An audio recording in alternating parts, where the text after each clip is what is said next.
আলাইকুম রহমতুল্লাহি বরকাতুহু। দেখেন এই যে সর্ষের তেল, এখন আমি সর্ষের তেলগুলো ঢেলে নেবো। টেনে নিয়েছি কারণ হচ্ছে আজকে আমরা ফুলুটে সাদা সাদা হয়েছে, দেখেন সাদা সাদা দেখা যাচ্ছে। আমরা আজকে সর্ষের তেল দিয়ে তেনা দিয়ে এই তেলটা ঢেলে নিছি। এই তেনা নিছি দেখেন, আমি এইভাবে তেলটা দিয়ে দিয়ে ঘষে নেব। অনেক সুন্দর কালার হয়, কালো হয়।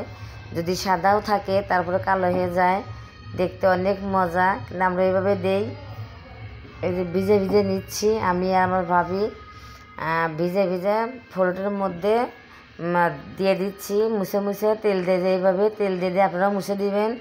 যদি আপনারা দেখেন যে ফুলটা আপনার নতুন নতুন ফুলটা লাল হয়ে গেছে কিংবা সাদা হয়ে গেছে, কালো না হয়ে সাদা হয়ে গেছে, জায়গায় জায়গায় স্পটের মতো দেখা যায়, এই দেখেন যে সাদা সাদা দেখা যায়। আমরা এইভাবেই সর্ষের তেল দিয়ে ঘষে নিতেছি। দেখেন যে সকালবেলা আসলাম, কি সুন্দর কালা হয়েছে, অনেক সুন্দর কালা হয়ে গেছে। এই দেখেন অনেক সুন্দর দেখা যাচ্ছে। এই দেখেন কি সুন্দর কালো কুচকুচে হয়েছে। এইভাবে আমরা কিন্তু দিয়ে নেই, আপনারা এইভাবে দিবেন।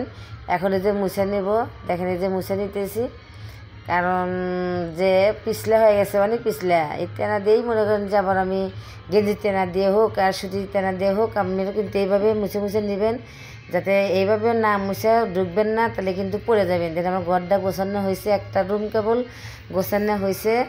আমাদের বাড়িতে আসলাম, নতুন বাড়িতে আসলাম, এই একটা রুম গোছানো হয়েছে। অনেক এলোমেলো আছে, অনেক এলোমেলো, কারণ এখনও গোছাতে পারি নাই, সব কিছু এলোমেলোই আছে।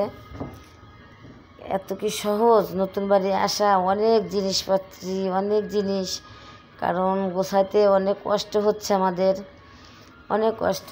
একটা রুমই শুধু গোছাইলাম, দেখেন কি অবস্থা, এলোমেলো হয়ে রয়েছে। কারণ এলোমেলো, আপনারা সবাই জানেন যে নতুন বাসায় আসলে অনেক কিছু এলোমেলো থাকে, যে থালি বাসন, কত আমার থালি বাসন, এগুলো সব গোছাতে হবে। এই যে হাঁড়ি পাতিল ট্রাং ভর্তি, এখন সব নিয়ে এখন আবার সুন্দর করে গোছাতে হবে। এই যে প্লেট বাটি, ফিরনি বাটি, অনেক কিছু আছে। যে দেখেন কি এলোমেলো হয়ে আছে সারাটা ঘর। আপনাদের দেখাবো আমি, আমাদের ঘরটা সব কমপ্লিট হয়ে গেলে দেখাবো। যে ফ্রিজ রাখা হয়েছে এখানে, দেখেন এই যে সব এলোমেলো আছে। কারণ কি বলবো, আমার ভাষা খুঁজে পাইতেছি না, এত ক্লান্ত হয়ে গেছি। 2টা দিন আমরা সব মাল সামান আনছি পুরান বাড়ি থেকে, নতুন বাড়িতে আসলাম, এখানে রেখে দিছি।